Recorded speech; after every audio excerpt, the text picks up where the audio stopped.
Picture this, September 1986, a quiet rural town in South Korea called Hwaseong.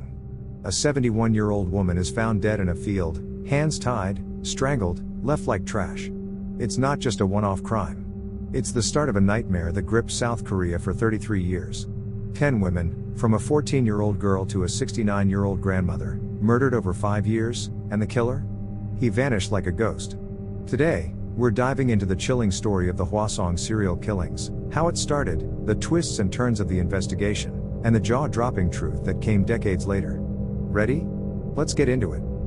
Hwaseong, in South Korea's Gyeonggi province, was a sleepy little place back in the 80s. Think historical sites, rice paddies, and tight-knit communities. But on September 15, 1986, everything changed. A 71-year-old woman named Lee Wan-im was walking alone on a quiet path. 4 days later, her body turned up in a field, hands bound, neck bruised from strangulation. Police thought it might be a random tragedy. Then, a month later, on October 20th, 25-year-old Park Yoon-suk was found by a canal, tied up, gagged, assaulted, and strangled, just like the first. For the next 5 years, terror took over. 10 women, aged 14 to 71, were killed, always at night or early morning, always bound, gagged, and left in fields, hills, or even near homes. No one knew who'd be next. People in Hwaseong stopped going out after dark. Women locked their doors and prayed. The killer was out there, and the police? They threw everything at it, over 2 million man-hours, but they were chasing shadows. The cops were desperate. They questioned 21,280 suspects, collected 40,116 fingerprints, and tested 570 DNA samples. But this was the 80s, tech wasn't what it is today. They had nothing. In November 1986, one woman escaped and gave a description: a skinny guy in his 20s, short hair, sharp eyes. The police drew a sketch, but it led nowhere. The town was losing it, and the pressure was crushing. Then, on September 16, 1988, a break, or so they thought. 14-year-old Park Song-hee was killed near her house. The police nabbed a 22-year-old guy named Yoon Sung-yo. He had a disability, some shaky evidence pointed his way, and in 1989, he was locked up for life. Case closed, right? Wrong. On November 15, 1990, 14-year-old Kim Mi-young was found dead, same Mo. Then, April 3, 1991, 69-year-old Kwon Soon-sang, same deal. Yoon was still in prison. The real killer was still out there. They'd locked up the wrong guy. This screw-up turned the case into South Korea's most infamous unsolved mystery. Yoon sat in a cell for 20 years while the killer roamed free.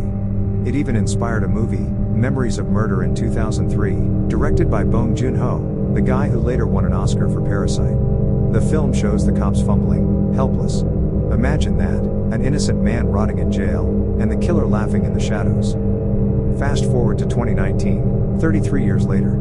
Tech had caught up, and the police decided to take another look. They retested old evidence and found a match: a guy named Lee Chun-jae.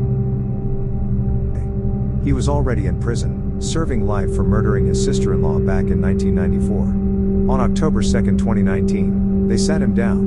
And what he said next? Chilling. He confessed to 14 murders, including all 10 Hwaseong killings, plus 4 more they didn't even know about. He admitted to killing 15 women and assaulting over 30 between 1986 and 1994. Lee's confession was cold-blooded. He'd stalk women at night, tie them up with stockings or rope, gag them, and strangle them slow. He looked ordinary, your average guy, but inside, pure evil. Here's the kicker, though: South Korea's laws back then gave murder a 15-year statute of limitations. By 2006, the Hwaseong cases were untouchable. Lee confessed, but he couldn't be charged. He's still locked up for that 1994 murder, but for the families of those 10 women, justice slipped through their fingers. In 2020, Yoon Sung-yo walked free after 20 years of hell. He was 42, his life destroyed. His family says he's still haunted by it. Meanwhile, Lee Chun-jae sits in his cell, occasionally mumbling apologies in interviews. But can sorry bring back 15 lives? This case shook South Korea to its core. It pushed them to build better DNA databases and rethink their laws. It showed the world that sometimes justice comes too late, or not at all. What do you think? Could you live with an ending like this? Drop your thoughts in the comments.